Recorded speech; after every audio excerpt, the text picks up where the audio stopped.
What's going on, everybody? Mortem here, this time bringing you part 4 and the final part of our Pillars of Eternity story series. In the previous episode, we had just gotten down the pit on the burial isle to reach Sun and Shadow. Carrying on from that point, there's a bit of a text event on your way down the pit, which can actually lead to some injuries depending on what you've got going on stat-wise.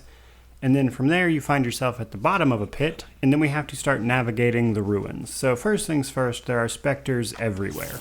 But on this first floor, all we really need to do is find Iovara's soul at the end of the map on the opposite side of the dungeon. Now, Iovara is the woman we've been hearing about occasionally as the story progressed in Acts 3 and a little bit of Act 2, and she is the apostate who was with the leaden key before turning on them. Now, from this conversation, we get the absolute bombshell of lore reveals, and that is that, brace yourselves, the gods aren't real. So, your previous soul, your character's previous soul, was awakened at the very start of the game in a bivouac by none other than Thaos. This happened because your old soul used to work for Thaos in the Leaden Key, and Iovara was actually your mentor, which is all things we would have learned up to this point, but I'm just recapping. Now, at some point, Iovara discovered while she was working for the Leaden Key that the gods are not real, that the Ingwithans had already figured this out. Thaos, that is actually where he was originally from, was the Ingwithan society. He's very, very old.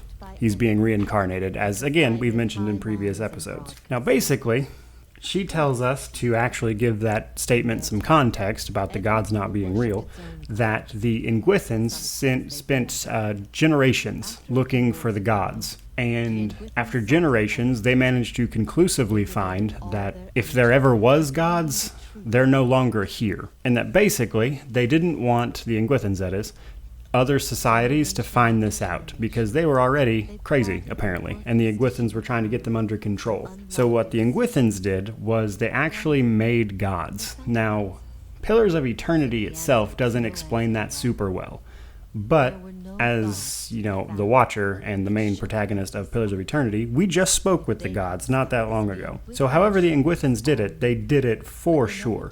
But the key thing to take away from this is that the Ingwithans somehow made these gods. They are not gods in the traditional sense that they've always been there and always will be. The Ingwithans made these. And, more importantly, Iovara, again, being our mentor from a previous life, and as we discussed in Act 3 on our way to this area, she also can tell us basically kind of more about the context of our previous life, that, as I mentioned, Iovara was your mentor in the Leaden Key. She changed her ways when she found out the gods weren't real and left the Leaden Key, and you were sent by Thaos to track her down after a while. And rather than do that immediately, you spent a bunch of time with her and she gave you all of this context. Now, your previous life, at some point, still decided to turn her into Thaos, and thus she was executed by the Leaden Key while they were attempting to extract a confession of her heresy. She never actually confessed to it, because she knows that the gods aren't real, though she does point out she can't actually give you any proof of this. But ultimately, you can reconcile with Iovara's soul here if you want, and basically tell her either you forgive her or you don't forgive her for what, happened all the way back then. But ultimately, from this conversation, you realize that your trouble with Iovara, while significant, ultimately isn't going to give your awakened soul rest and isn't going to solve the problem of the Watcher here being driven slowly insane by his awakened soul. So you need to continue to find Thaos to find a way to put peace back into your soul's heart. From here, we go down a floor, and we have to make our way through the much cloudier area of these ruins. So at certain points throughout the dungeon, you'll walk into an area and it'll be shrouded in all of these black clouds and stuff, and then your Watcher abilities seem to activate and it'll clear out these shadows and let you move on after a fight. So after a few of these, you're eventually going to find your way to the actual room called Sun and Shadow. We're going to make our way to the center of this room where Thaos will ultimately be, but as we're going, we're going to see all of these spirits popping up, recanting things that we've already learned up to this point. And then we can confront Thaos himself. Now, you can converse with him a bit, where basically you can confront him about the gods not being real, and it becomes quickly apparent that that is what your awakened soul was so troubled by. that your previous life had confronted Thaos after learning the truth from Iovara about the gods not being real. And ultimately, Thaos would never tell your previous life the actual truth, and it seems to have cost you several lives over the generations, because this keeps happening, apparently. Your previous soul chasing down Thaos. But while Thaos won't ultimately actually say that the gods aren't real, he does basically kind of admit it in a catfishy way. He goes on to be like, what are the gods really, except ideals and all this? And then he explains that the Ingwithans made these gods to give order to all of these heathen societies, as they call them, that were just running rampant and doing despicable things. So basically, the Ingwithans made these gods and then used them as a sort of manipulation and control technique on all the other societies, and they've been doing it for basically ever. And then again, as we learned in Act 3, that has finally come to a head because the Leaden Key and Thaos himself were responsible for the Hollowborn crisis that, again, we'd learned in previous episodes, and that they were using Ingwithan machinery to move all of those souls here under Ter Evron to the place that we're at right now called Sun and Shadow. And from here, Thaos can give all of these souls to his goddess Woedica that he actually serves. Ultimately, Thaos won't have too much to say beyond that and basically telling us how wrong we are for all the things we're doing. And then at this point, the combat will start. He will ask Woedica for help, which she will give him, and these two giant statues right here will come to life. Now, just some tips for this fight, if you just happen to be having trouble in watching this, I guess. You want to kill the two statues first. If you kill Thaos, he will actually go down, possess one of the statues, and then actually once that statue dies, will then be like reinvigorated, shall we say. But if you kill the statues first, you don't have to kill Thaos like 3 times. So focus on the statues and then Thaos. Once he eventually goes down, you can use your Watcher abilities on his soul as it is leaving his body, and learn the things you need to learn that we've pretty much already discussed, but it'll give you some closure. And moreover, you can decide what to do with Thaos' soul individually. Do you send it back to the wheel to be reincarnated endlessly? Do you trap it here like Iovara's soul is trapped? Do you outright destroy his soul so he can never be reborn in any fashion again? Do you just wipe the memory of these events from his soul? You have some options here. Pick the one that's most fitting for you, I suppose. And then, most importantly, from this little bit right here, we learn the words to activate the Ingwithan machinery. And then we can turn around, use this machinery, and ultimately decide the fate of all of the souls from the Hollowborn crisis. Now, again, as I mentioned earlier, each group of gods wants different things done with these souls. And in addition to the 4 groups that we talked to in Ter Evron, you'll have been stopped by Whale on your way through the catacomby type areas on your way here to Sun and Shadow. And Whale would like them dispersed into mysterious places. Just disperse them all over the place and see what happens, because Whale is the god of mysteries. The other options are to strengthen the Deerwood with these souls. You can also return the souls to the bodies they were supposed to go to begin with. You can return them to the wheel to be reincarnated, or you can just outright destroy them and nobody gets them, right? Ultimately, you'll get to see the effects of that decision pretty quickly in the ending slides. Strengthening the Deerwood with the souls seems to give you the best outcome, obviously. But that said, returning them to the wheel is actually not too bad either, and giving them back to the children they were originally meant for is also not so bad. But it would seem in my experience that using those souls to strengthen the people who are already alive and kicking, so to speak, in the Deerwood does seem to be the best, in my opinion, option. And then the other big decision is what happens to Defiance Bay after the riots at the end of Act 3, and that entirely depends on who you decided to side with. Though in my opinion, none of them are that great. And then from there you'll get ending slides for all the individual little towns you visited, and basically whether or not you did side quests here and there, but nothing too important. And that, guys, is going to wrap up our story series for Pillars of Eternity. So again, the biggest lore reveal here is simply that the gods were inventions of the Ingwithans, and it led to absolute atrocities. And that's what I like to take away from this game. I'd love to hear your guys' thoughts on the story. Personally, while I really enjoy the story, I actually don't enjoy playing this first Pillars of Eternity game, which will be remedied by my story series next coming, which is Pillars of Eternity 2 Deadfire. That game I actually love. Outside of the Divinity series, it's actually one of my favorite CRPGs. With that said, guys, thank you so much for watching. Please like, comment, subscribe, all that jazz down below. Tell me what you thought of the game and the story. I'd love to hear all about it. But again, thank you for watching. May you wander in wisdom and have an amazing day. Were many, for Widewind's legacy had come to an end after 15 years. Hollow births ceased in the Deerwood, and a country that only days ago had seemed on the brink of collapse was suddenly on the path to a recovery, a fitter, more resilient country in the preferred image of the god of the hunt. With the birth of his hollow-born child, the last threads of Lord Radric's sanity frayed and broke apart, his wife the first victim of his wrath. With a fortress to protect him and a garrison of loyal soldiers at his command, he continued to snuff out all signs of resistance from the citizens of Gilded Vale, real or perceived.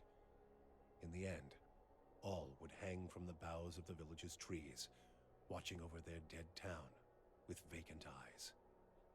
Following the assassinations of Duke Avar Wolfgren and Lady Webb, Defiance Bay was thrown into political upheaval. In the ensuing weeks, the streets had become the domain of looters and blackguards. Few dared to step outside their own doors alone or unarmed. But order was soon re-established by the Knights of the Crucible, who, despite their depleted numbers, had gained favor in the public eye for their role in unraveling Widewind's legacy. They were quickly reinforced by returning forces from Fleetbreaker Castle. Having seen both the ills and the promise of animancy, internally the Knights quietly began a more cautious exploration of the new science. Depleted in numbers but bolstered by their newly forged stock of soul-augmented weaponry and a small contingent of forged knights, the Knights of the Crucible would soon become an order few in Defiance Bay would dare to cross. But the opportunity to build upon their newfound power proved too great a temptation for the High Justice. What was at first a measured approach to animancy soon gave way to a rapid buildup of armaments. The High Justice would eventually seize control of the city for his order and place Defiance Bay under indefinite martial law. Though the machine atop Ter Noaneth had been disabled, it had not seen its last use. Heritage Hill was rebuilt, and no sooner had the first families moved in to resettle the district than members of the Leaden Key, acting under standing orders from their Grand Master, climbed the tower and reactivated the machine. The initiates slew a handful of the new settlers under cover of night and watched as history repeated itself, the victims reanimating and devouring the survivors. After this second incident, the district would remain abandoned. The Duke's assassination at the apparent hands of an animancer had caused catastrophic rioting in the streets of Defiance Bay, and few animancers survived the first day. Many Deerwoodens took the end of Widewind's legacy as a sign, both that the gods did not approve of animancy, and that the purging of animancers in Defiance Bay had been enough to satisfy them. In time, their rage would subside, and a number of surviving animancers remained in and around Defiance Bay, often taking to the wilds to practice their science without repercussions. The town of Deerford had seen the last of the cult of Scan. Dark rumors about the town's many curses quickly faded, and travelers soon returned. The rejuvenation of Cadnua was a short-lived endeavor. While the rise of a new master had presented new hopes of the keep being restored to its former glory, time proved otherwise. Plans for maintenance of the structure were postponed time and time again, until ultimately they were scrapped altogether, their master's priorities lying elsewhere. Palagina had gone against the Duke's Bell's orders by inventing a new trade arrangement with the Anamenfoth to accommodate the recovering Deerwooden market. With the Deerwood's people strengthened by the Watcher's gift of souls, the Valian republics found themselves struggling to keep up with their new competitors. For her outrageous insubordination and audacity, Palagina was banished from the republics for several years. After the southern forest of Erglanfoth opened to both the republics and the Deerwood, the Valians found that the combined efforts of all three nations had created a robust trade network. The Duchessa of Biajepi granted Palagina a pardon for her foresight, though it took many years for her to regain the trust of her superiors and brothers in the Order. Adair chose not to return home to Gilded Vale. Through a number of quiet inquiries, he soon found his way into the underground organization of Aethasians known as the Night Market. Ironically, in learning that the gods had been fabricated, Adair found his faith in Aethus renewed, and that his god was neither alive nor truly a god had become irrelevant. He rose quickly through the ranks of the Night Market for his optimism and for his bold leadership, his ultimate goal to make the Deerwood a place that would welcome followers of the Shining God once again. When the dust settled in Sun and Shadow, Aloth looked upon the remains of Thaos Exarchanon, his former master. He saw where the Grandmaster had gone wrong and what would be required to undo the harm Thaos had wrought. With a flick of his wrist, he burned Thaos's robe, headdress, and every other symbol of the man's power. Never again, he vowed, should Kith live in fear and blind obedience to an authority they did not understand. Armed with the knowledge and courage he had gained on his journeys with the Watcher, he set out on the long and lonely task of dismantling the Leaden Key. After all that he had learned in the Watcher's company, Kanarua could no longer see meaning in his pursuit of the Tanvi Oratoa. He decided to leave what remained of it within the depths of the Endless Paths and return home. Kana bid the Watcher farewell and sailed back to Rawatai, spending the tempestuous journey reflecting on the time he had lost to the pursuit of falsehoods. His family found Kana much changed, his fiery excitement replaced with a weary solemnity. Determined to change his wandering ways, Kana took up a quiet life as a lorekeeper at the college, teaching young students the traditions of their people. With Thaos defeated and the souls released from Sun and Shadow, healthy children were born once again in the Deerwood. The grieving mother sought a place where she might do penance for the birthing bell. She returned to Deerford, where, to the astonishment of the villagers, she delivered the first healthy child in over a decade. She remained there, and with each new birth, she saw a measure of hope restored to the Deerwood and a measure of grace for her own troubled past. Durrance continued to blame Woodica for the atrocities of the Saints' War.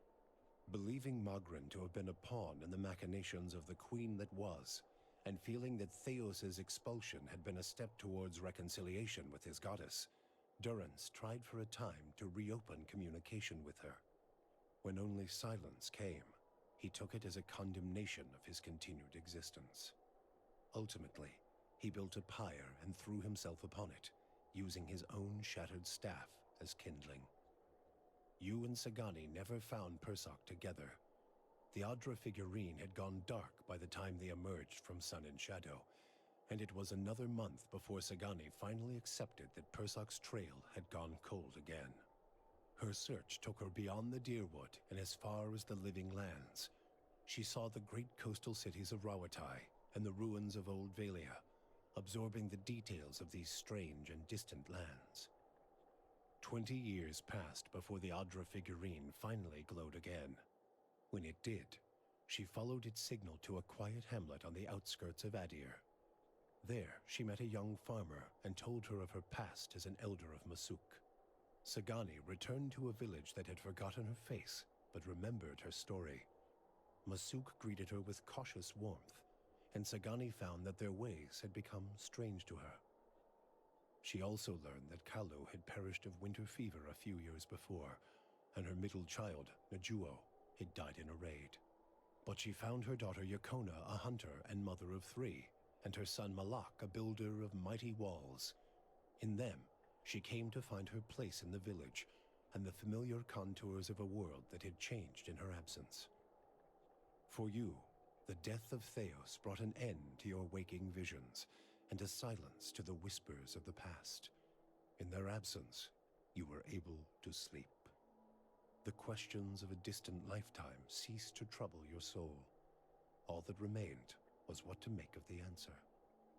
But at the moment, there was little to be done, and the matter would have to wait. A long journey loomed ahead.